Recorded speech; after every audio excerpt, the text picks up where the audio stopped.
Let's see.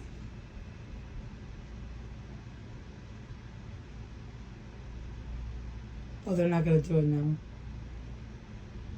So I want to start recording. We'll see. We'll see how it goes. I have to get like a separate unit that's on my phone. But I know upstairs I want to start showing the sound, so I might have to get equipment. I actually got a guy who is a spy. He owns like a spy company, not like that. Like he's a private investigator, and from what I could tell, has integrity. He's not like the dipshit targeting analysts.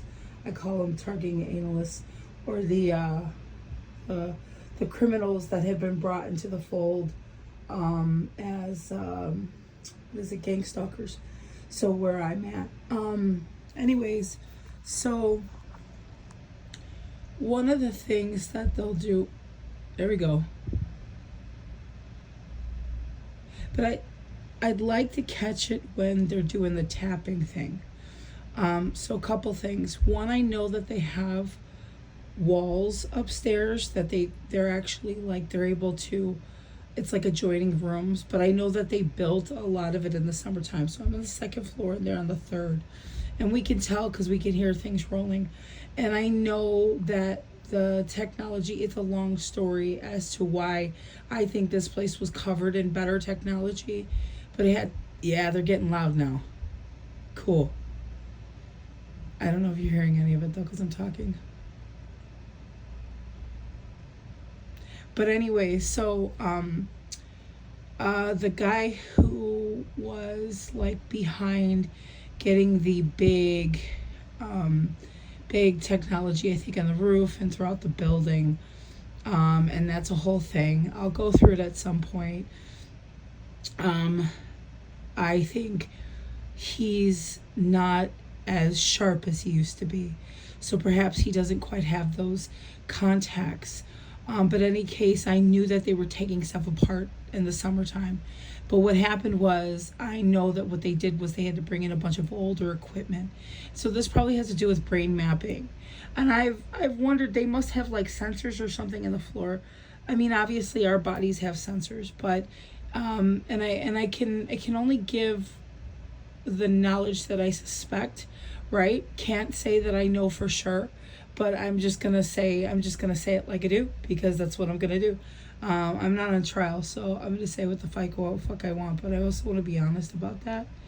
So up on the third floor, I know that they've kind of created like adjoining rooms, because in the summertime, like I said, I heard a lot of like, I could hear the walls rolling. Like in the beginning, they were a little bit quick about like opening and closing, because I think they were running around and trying to position technology up on the third floor. So they tended to slam, so you'd hear it roll, and I'd hear it like at both ends of my room. So there was a loud one. And so I suspect that what they had to do was bring in older technology once they lost certain contracts, something like that.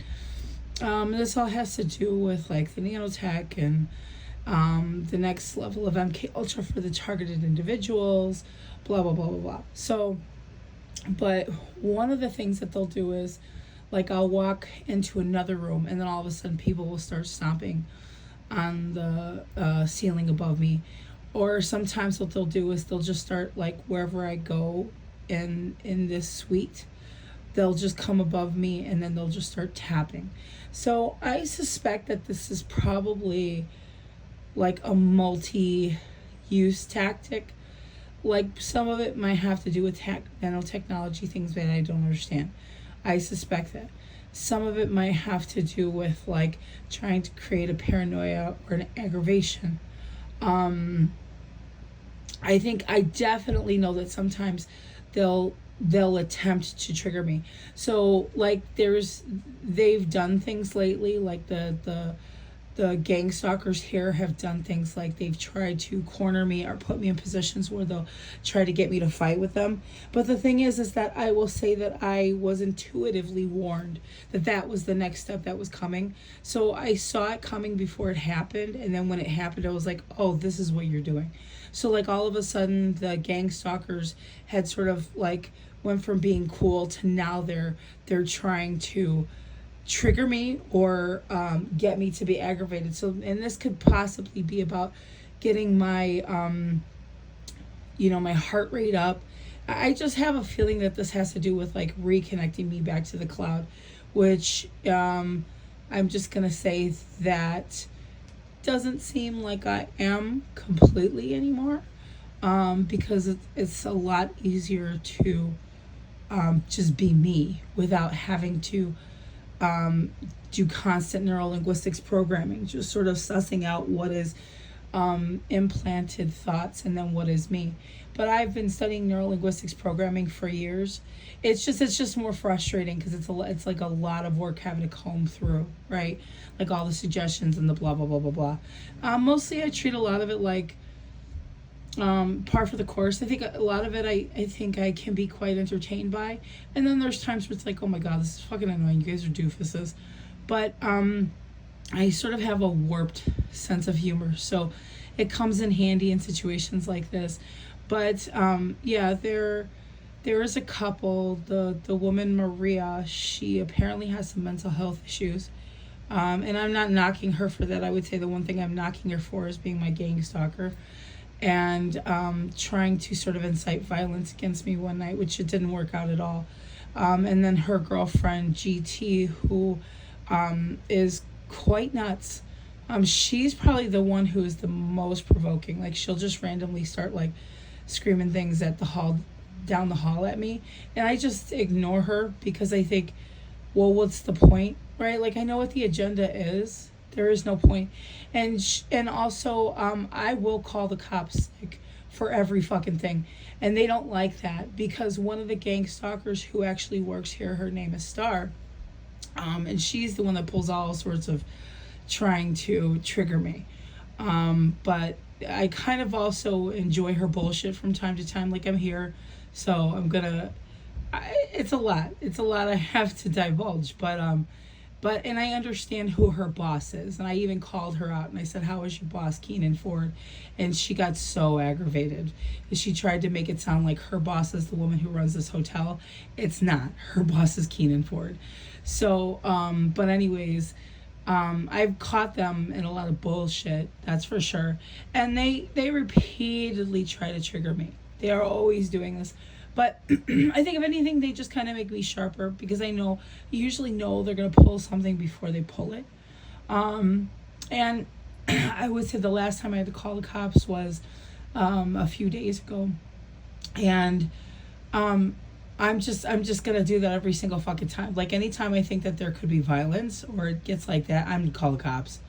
And luckily they do show up for me. I know that other targets, there have been things that have happened.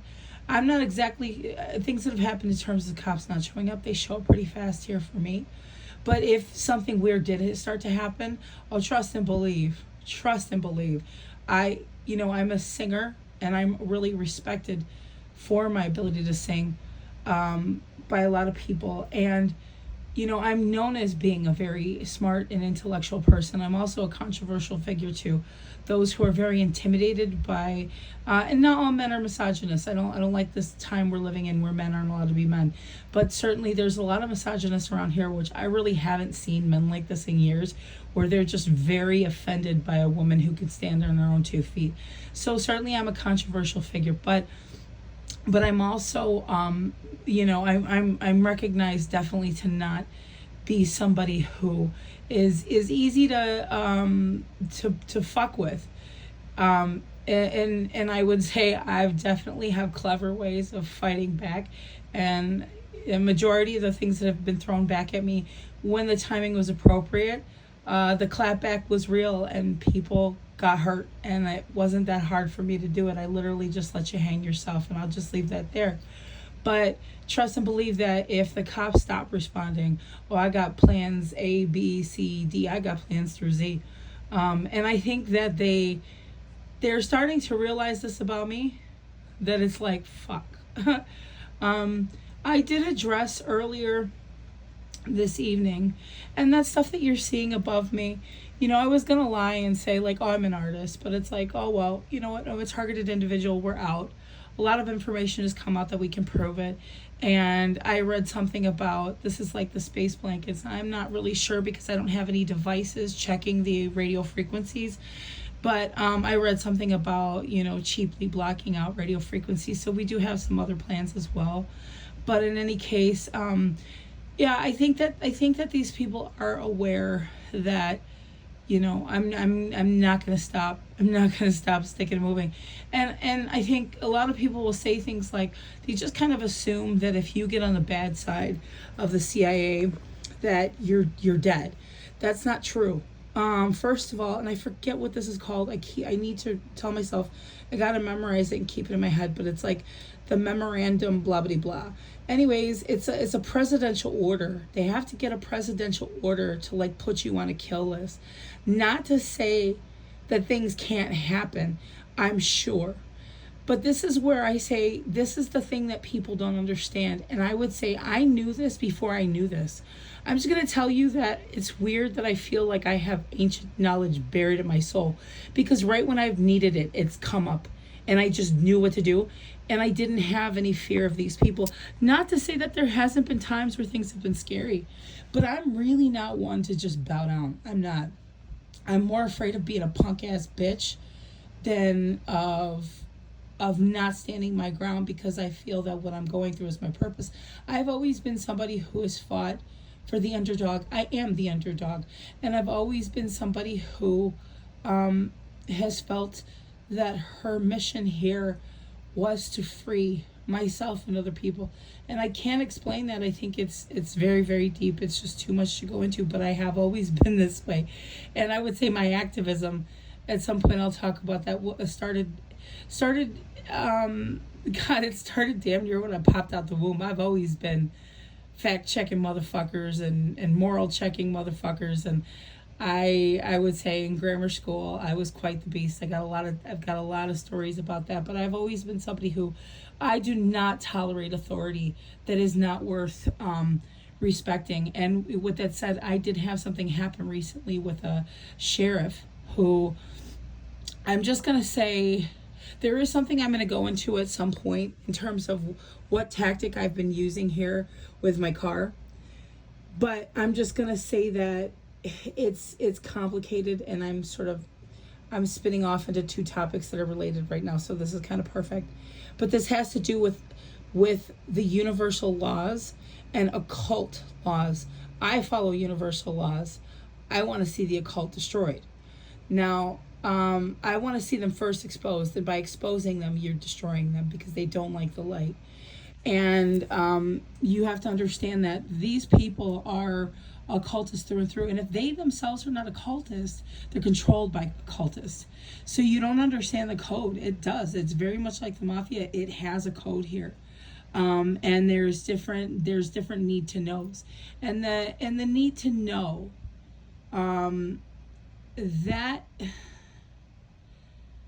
that's their weakness, is how segmented they are. It's a big weakness. That is only if you know all the pieces of all the groups. That's a strength. If you don't, then it's complicated. And I'm just gonna say that I am extraordinarily intuitive, whether you want to believe that or not. But with that said, I was talking about, it's not like you think. It's not, you're automatically marked for dead. You gotta understand something. They know that every action has a reaction. They know this. I'm just gonna leave that there. The other thing is, with the sheriff, the encounter that I had with the sheriff the other day, whether she really had integrity or she just had integrity in that moment, and she admitted to me that the targeting individual program was real. She had advised me to do something a certain way with my car. And because I felt her soul, and I saw, I want to go into that a little bit more at some point, but I saw in her eyes somebody worth listening to. And I knew right then and there that, to me, I'm going to say to me, because I'm going to talk about my personal beliefs, that was God going, This was an angel that came through her. This was me coming through her. And this is me telling you it's now time to get this thing done. While you were not getting this done with the intentions of doing this, there was a reason I was doing something a particular way with my car. And I knew that no matter what, something was going to hit. And you can say that this was my way of sort of corralling that. It gets complicated. It gets complicated. But I knew that when the time came, there would be something that would happen and I would get served karma. But you could say it would be a controlled demolition. It was something that was going to hit no matter what. And I aimed where it was going to hit so that they didn't get the opportunity to do so. You'd have to understand some of the weird metaphysical stuff that I'm talking about.